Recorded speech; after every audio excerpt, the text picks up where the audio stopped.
have a feeling. What is this? What is this? What is this? What is this? Whoops.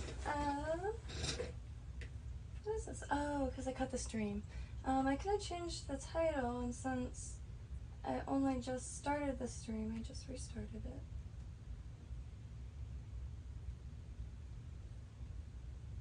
I thought I had this on mute, but that's not the mute. That's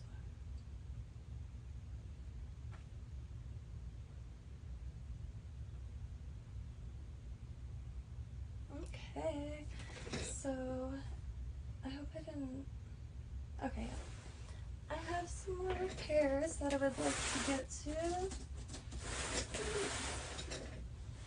First being, I know it looks faded, but it's this little 60s, maybe 70s mini dress, and it looks so good with white tights and black Mary Janes. I actually really like the faded, because I love the print so much, and I don't know, the fading kind of works for it. And as you can see, the sleeve finally failed. Some stuff I know like how to move in it so it doesn't like fall to pieces. Once I went to South Beach and I wore this really long 1970s like that super classic like disco dress fabric. I always forget what it's called. And the kind that like doesn't wrinkle or anything like that. And it's actually quite weighted, so it's really fitting.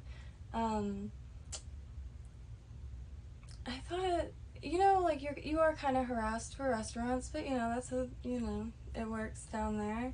Like, we'll be flapping menus all over the place. But, yeah, so probably like most of the people that were tapping me on the shoulder were trying to tell me that my dress was literally falling to pieces.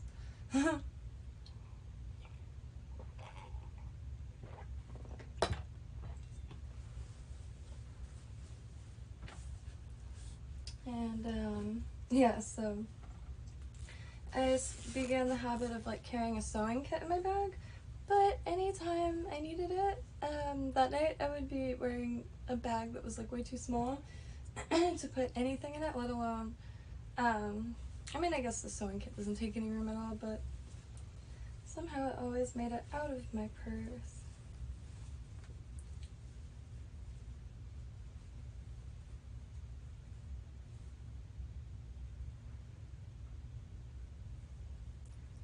It's amazing you can't see the holes at all.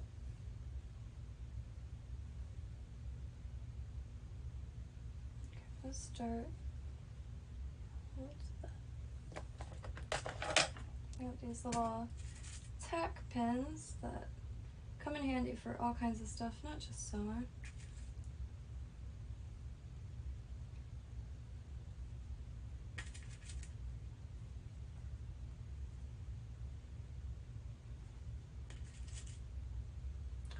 This is the earliest I've ever been on, ever.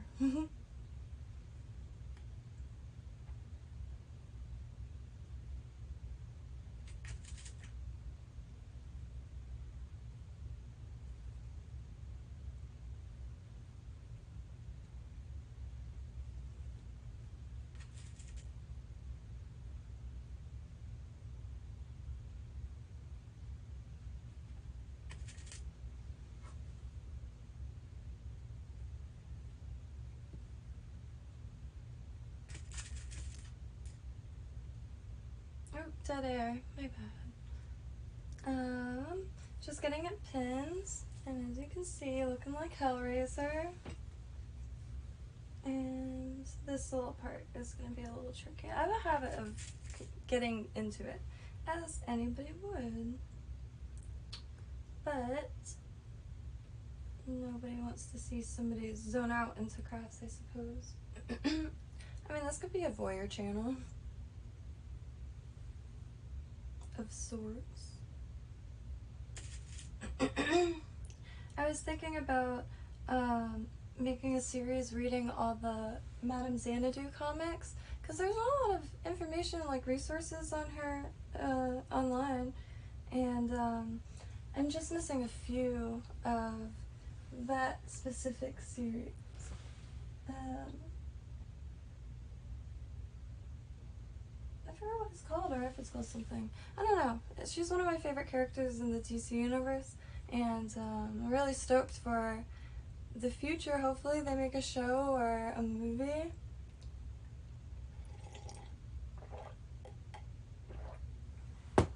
And I took too long with it, so now I'm too old to play. She is immortal. No cheese.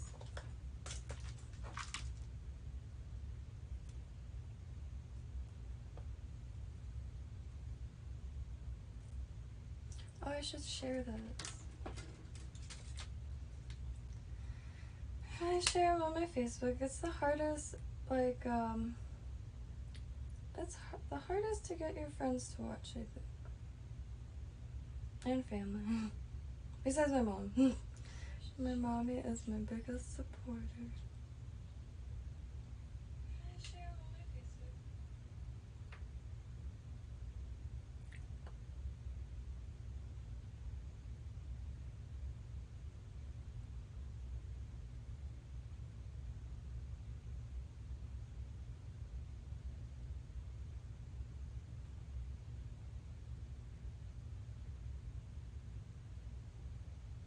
Another thing I was thinking of doing is going live on Instagram too. And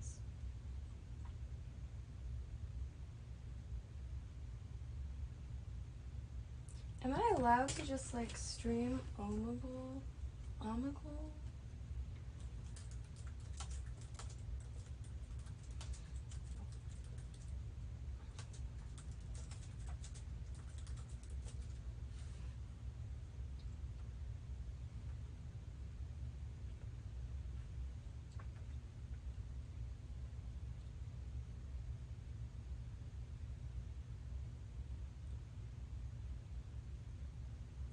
Whoa, that is a thing. Actively engaging. I mean, it makes sense, but I'm still learning. There's so many pieces I'm missing, and things I'm just not aware of yet. But I will be. I pick up quick. Quicker, picker, Jamie. As chaotic as I am and disorganized as I am, I actually, like, when I do, so what I'll do is, like, reorganize the entire room, and, like, down to every little bin like this, and then, you know, the next month, I play, and then I put it back, you know, and then the cycle continues. And what I'm trying to do now is have little stations, so sewing station, because this would take me 2 seconds if I just had this thing plugged in. And I was getting quite good at it. I was trying to do like quilt work, quilt work, and ironing, because I couldn't believe how like geometric things could get, and perfect and just like solid shapes and fine lines you could get by sewing. And because I never ironed stuff, I made kind of more like abstract pieces, if you will. I could grab some of them, but so the first time I ironed it, I was absolutely amazed. I instantly started trying to make like checkerboard fabric and stripes and stuff like that. I highly recommend. It took me a long time to even try to sew with the sewing machine, and it's just incredible. It blasts through things and it's like solidly attached. And this is an old like 60s white sewing machine. It's teal, but the brand is white, and it's just a straight stitch, but it's been able to do everything I've wanted it to do so far. And eventually I want to get a serger, because I feel like if I have a serger, I'll be more inclined to try to make the stuff that I actually want to make, like, let me cut my hair back. I need pins. Like, costumes, maybe even bathing suits, and, lingerie, and stuff like that. But the fabrics that I have fray really easily because I use salvaged vintage fabrics. So a serger I could like bind all the edges the edges, and not worry about anything fraying.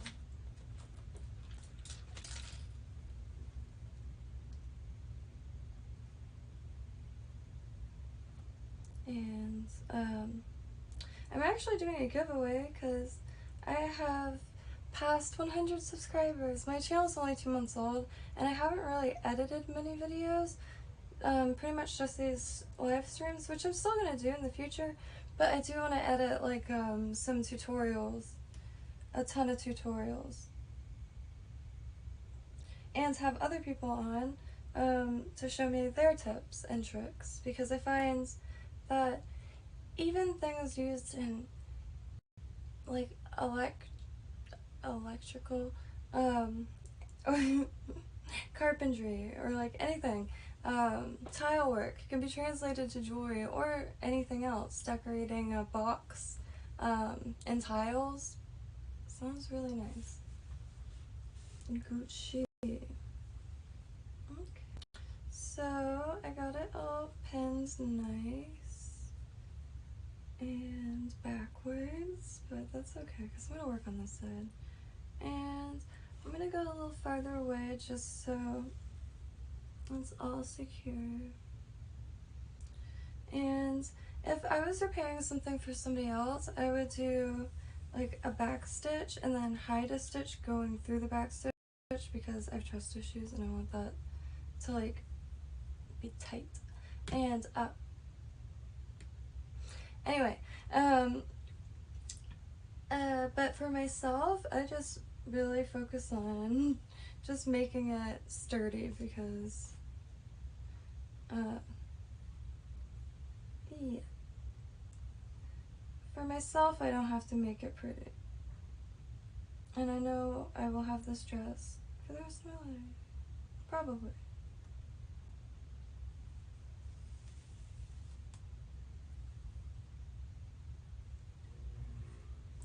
I do want to learn how to make patterns though. And I think you have to like rip the whole thing apart. Ooh! That was such a brutal, like, looking thing. Ooh. And, you just take one of these seam ripper things here and take all this, or undo all the seams, and then lay it flat on fabric and then cut it all out. And then you can make millions of copies of whatever. And especially for simple little dresses like this, perfect.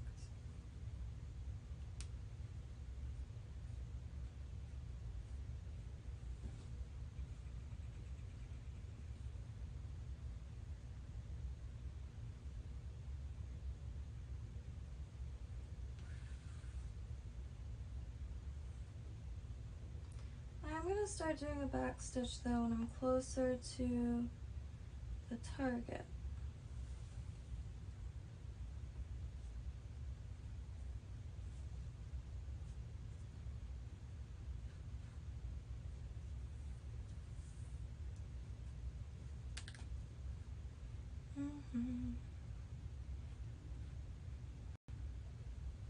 I can't believe it.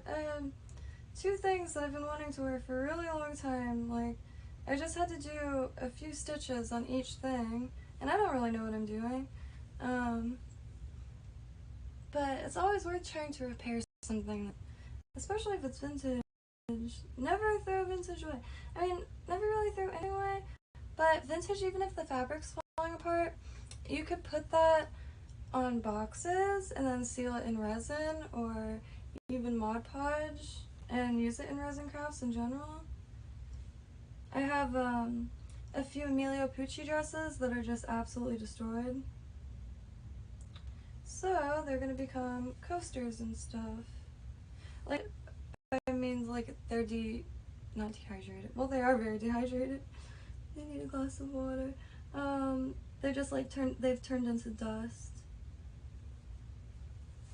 Disintegrating. I was so excited when I found one, and then I got it home, and then went to try it on, and it just like popped right off, like cartoon style.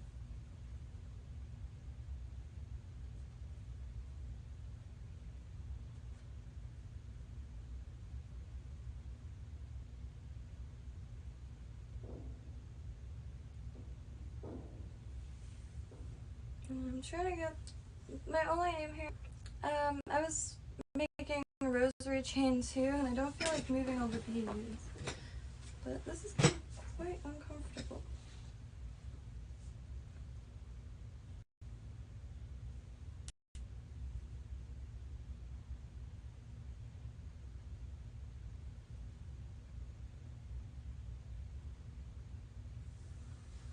And one thing is, after I pinned it, I didn't check to see if it was proper, because I could see the like little dots from the thread on the one side, but not at all on this side.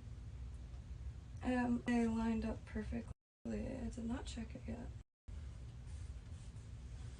Oops. Ah.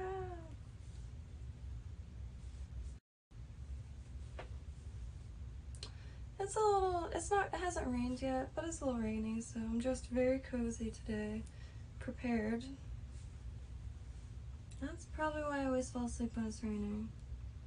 Always wants to make me put like something comfortable on.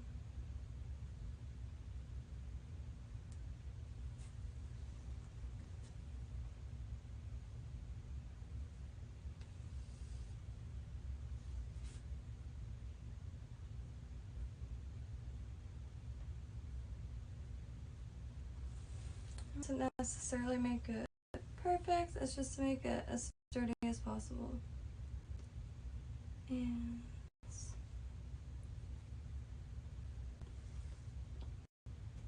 it's kind of like under and behind the arm hole.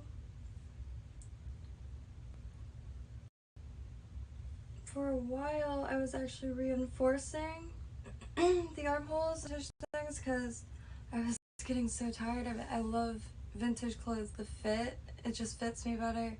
The fabric, the colors, the color palette back in 60s and 70s. I think I just love it. I love the like tech with the like fake plastic wood and the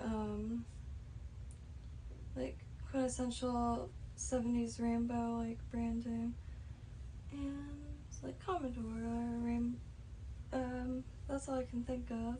Will's got 2 Commodores from the 80s, and I love the logo. Ooh, their little rainbow.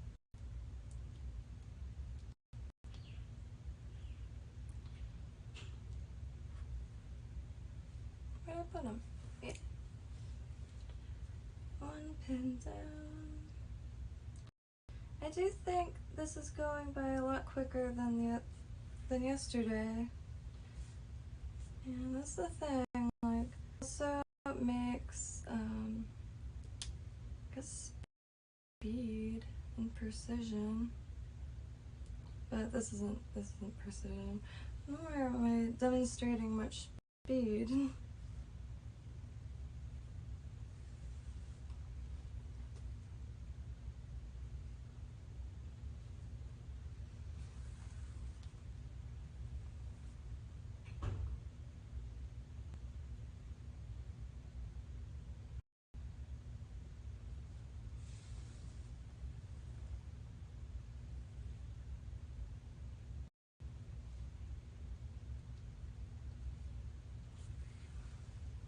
Yeah.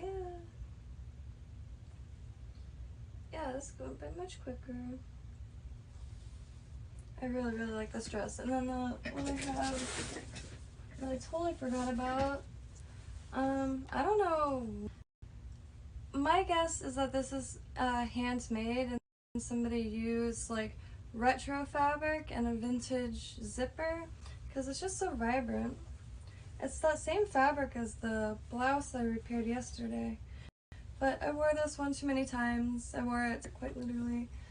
So that's gonna be next. Ooh, I'm choking myself. Let me sit this down for a second. This is why I don't get much summer. It's exhausting. But I wanted to grab just a cold drink because I'm like dying.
That's really good.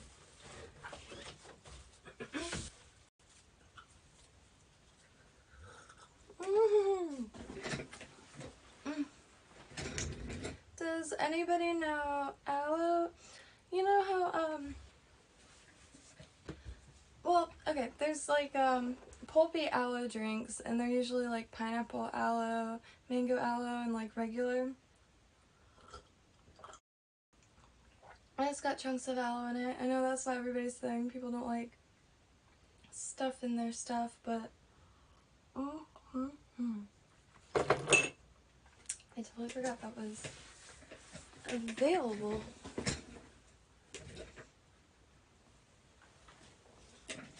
It's southeast Florida. Very hot. Very, very hot. I haven't really been able to do much outdoor stuff because it's just, it's scary how hot it is, that's for sure. Will was sending me articles of heat waves, like, all around the world, heat waves that there shouldn't be heat waves, but I think the planet has seasons that are, I mean, I'm not denying anything, but I also think that there is some, like, seasonal stuff. And, like, we are moving quite rapidly and quite awesome distances. I know nothing.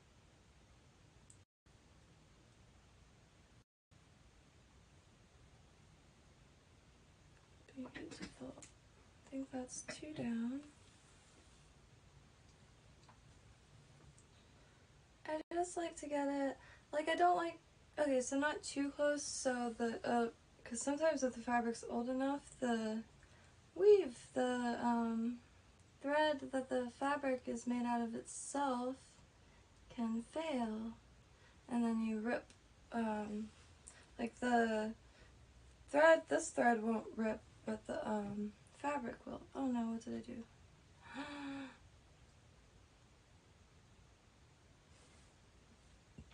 I hate when I do that. I went into it.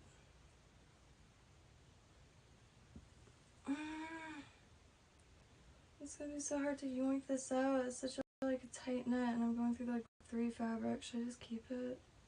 It's my dress. And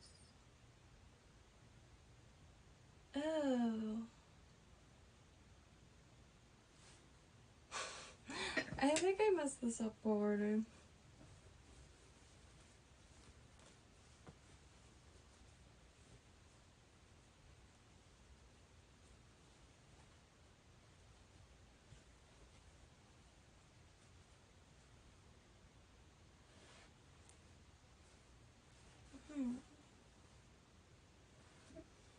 and both sides are ripped. Suddenly I have the desire to give up on this project. Oh, hello, Azure! I hope I'm pronouncing that right. Feel free to correct me. That's how people learn. I am repairing this little, probably 70s. I don't know, the cut is what's throwing me off. And it's quite an old zipper, but they could have been left the decade prior. And the armholes have ripped. My last time I wore it, and I'm finally getting around to repairing it. Anytime any of my vintage pieces, especially, because like if it's t-shirt material and it rips, I'll dye it and then save that because I can make a bunch of weird stuff with that. But vintage, if it's deteriorating, I will use it for like resin crafts, and if it's not, I'll use it for I'll repair. I'm just so confused as to what's going on. How did I get so high up?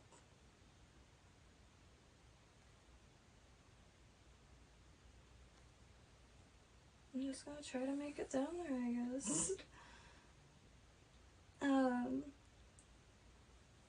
If it's a little snag or something like that, always repair it. Even if on a, you know how that like bar keeps the zipper from just staying off of the track?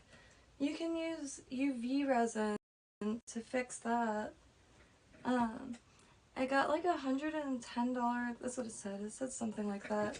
Dollar dress on eBay for like $10 because the zipper was broken. And it took not even 5 minutes to fix it, and I wear it all the time now. And like, I mean, if they fixed it, I doubt anybody would have noticed. I still put it in the description, but I don't think anybody would have noticed. Buttons, my tube of paint had a puncture in it, so I used the UV resin for that.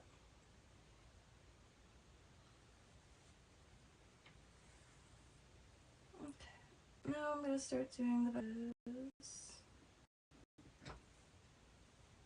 I just don't understand what happened.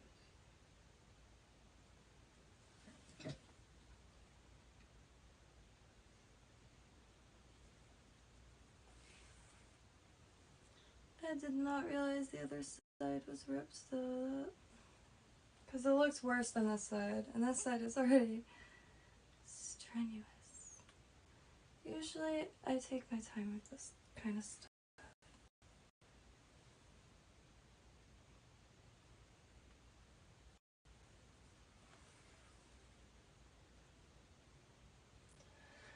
I 100% agree. I just, all kinds of crafts, like, I'm obsessed by. And I'm always picking up craft supplies. 90% of my supplies are from yard sales, church sales, and thrift stores. OfferUp too, and stuff like that. I like getting lots and like materials with stories and that aren't brand new. I mean, a lot of people like don't have that option, even though it ends up being way cheaper, and like where I'm at, OfferUp is dry, and like I've looked on OfferUp in other people's cities, and like there's hundreds of listings, like $5 bags of beads, all random, and I guess the money goes to like an individual rather than whatever factory spawns them, but you gotta pick your battles. So I always urge people to craft with or without like salvaged materials. If you go to get it all on Amazon, get it all on Amazon. It's just like fake plants. Like, oh, I can never own a fake plant, or like I would never want a fake plant. Why do these exist? Well, fake plants are better than no plants. In some people's houses, you can't like grow plants.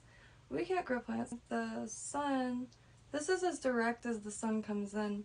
somehow, like, every single window, there's no, like, eave or anything like that, or, awning. It's just how it's positioned. The sun doesn't come directly in any of the windows. Like, which is nice during the summertime, and it's nice during storms and stuff, but oh my gosh, it's so hard to wake up. I'm like the type of person that used to rely on, like, the sun baking my face off in order to wake me up.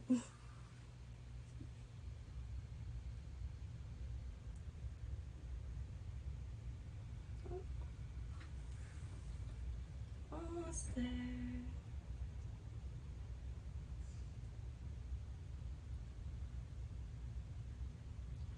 I'm so excited to be able to wear these again though. Like, with all these videos on roller skating, and it's been making me want to dig out mine. I have a 1980s pair, like the white boots with the mint green wheels, but also I have like Nike sneaker style ones. But I'm also the kind of person, if I do anything, I have to have the outfit for it. I might not be that girly, but don't let me fool you. And I want to roller skate in this so bad.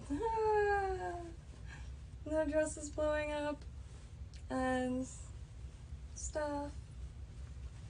And I found a Sailor Moon costume that is perfect for the skates, because I read things. I'm out to live multiple childhood dreams, like, all at once right now. Alan Watts will do that too. No, I'm just kidding. But, not really. I mean, that could be taken literally. I don't care.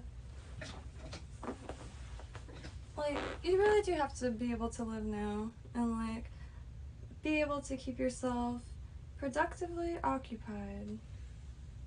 Like, the beads, all of these, every single one of these square things, I was gifted by, from, why did that come out so jumbled?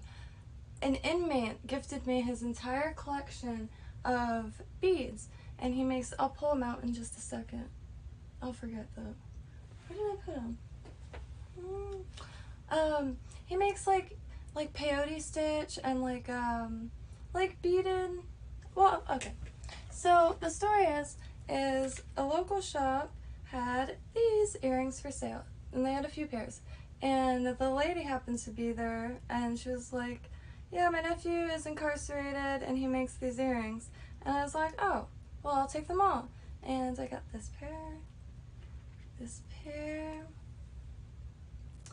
and there's also some like really nice stuff, like this half a butterfly I'm gonna put on a bobby pin, and some really nice stuff that I set aside for his aunt. And unfortunately he won't be eligible for parole for 30 years.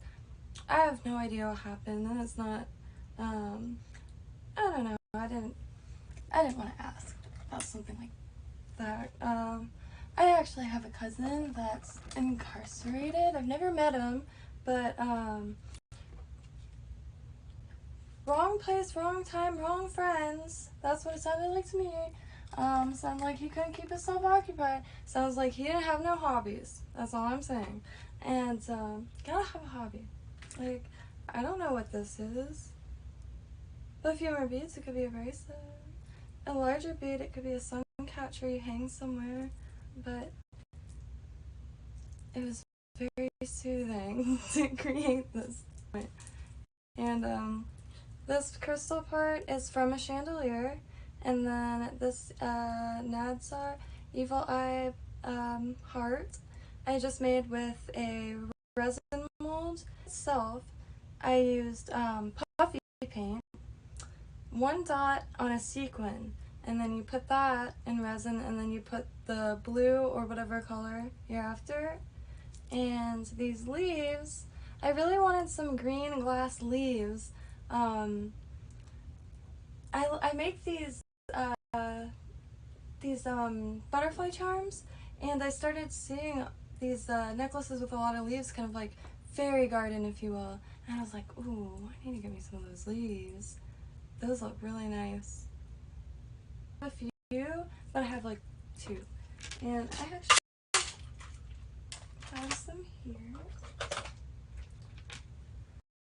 My little case of leaves, even a real leaf. And these ones, I just bent some scrap wire and dropped actually a wire in the center too for that like center stem vein. And then mix just a tiny little bit of resin, 1 drop, like not even a drop. So if I want to color resin, I don't have like resin dyes and stuff like that. I did get mica, but I haven't used it with resin yet, surprisingly. And I got it like as soon as I was like taking a break with resin, which I'm still on that like resin hiatus, honestly. Anywho, so if you want it, I don't know if you could see, it's a really subtle but pleasant like Tinkerbell green, if you will, and with some mylar in it, so it kind of opalescent, and it took such little material in general. Exactly. The devil will find work for idle hands to do, and that can mean so many different things. And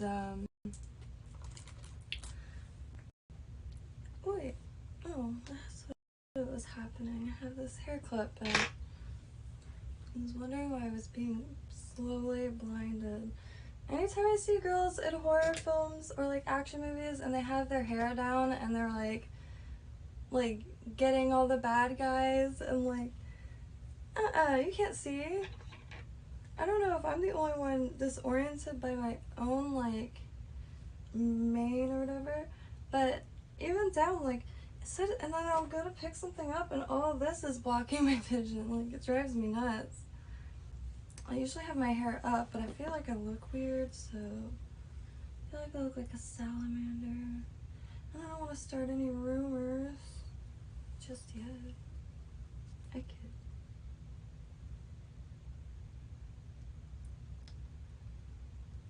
Oh, I'm so excited for this though.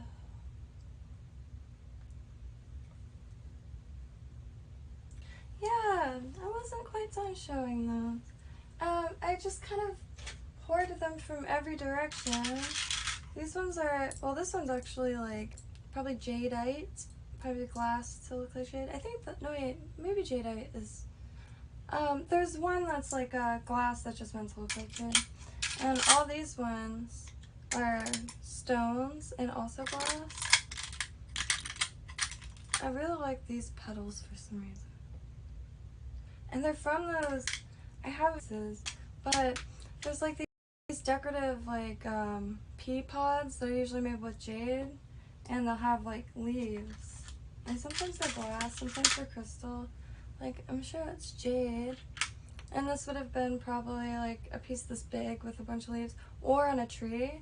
But how nice is, how perfect is that just for a necklace as is? That's totally jade. And then these I already started putting wires on, and they're just, I couldn't really tell if these were glass or crystal, honestly. I just saw a little bit of a prism, so maybe they are crystal. I know they're old. I should keep these out, because, and this is amethyst, I believe, or smoky quartz. And you could just, it has little divots, so you could attach it very easily. And then, like, these metal things I find on like a lot of 80s jewelry. Another leaf. Stuff like that I usually find on 80s jewelry. And leaves, just, they go in here. And another jade one. Well, these ones are plastic again, but they're really satisfying. I want to kind of like a rainforest inspired. I was gonna say, what was I gonna say? Like Chiquita banana, but not quite like fruit. I guess Frida Kahlo, but more like, I did make one of those. I turned a bunch of Dollar Tree. This is one of the easiest and funnest crafts. Dollar Tree had those poofy headbands, which I never saw those like anywhere except like in magazines with beads on it. And yeah, and it's totally reversible. Oh, I don't want to make anybody think I'm, yeah, it's reversible. So it's the blue side, and if you see it in the flowers, I had vintage rhinestones.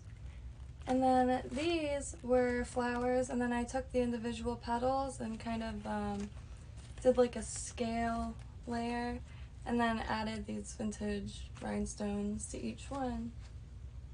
And every single tree, or every single flower on here was from the Dollar Tree.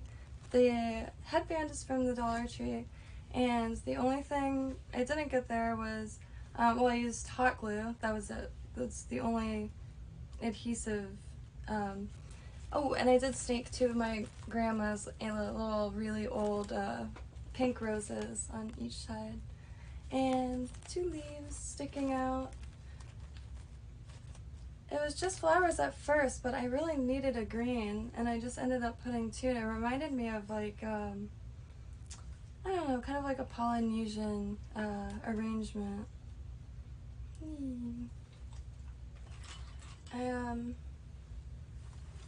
Inspired by crafts and art from around the world. I learn most from watching others create and like learning like potato, like what, I know it's not crafts, it's cooking, but potatoes, everybody eats potatoes. So what are they doing with potatoes in Germany? What are they doing with them in Brazil? Like, potato is such a global crop, or food, and things like it, like cassava or malanga, taro,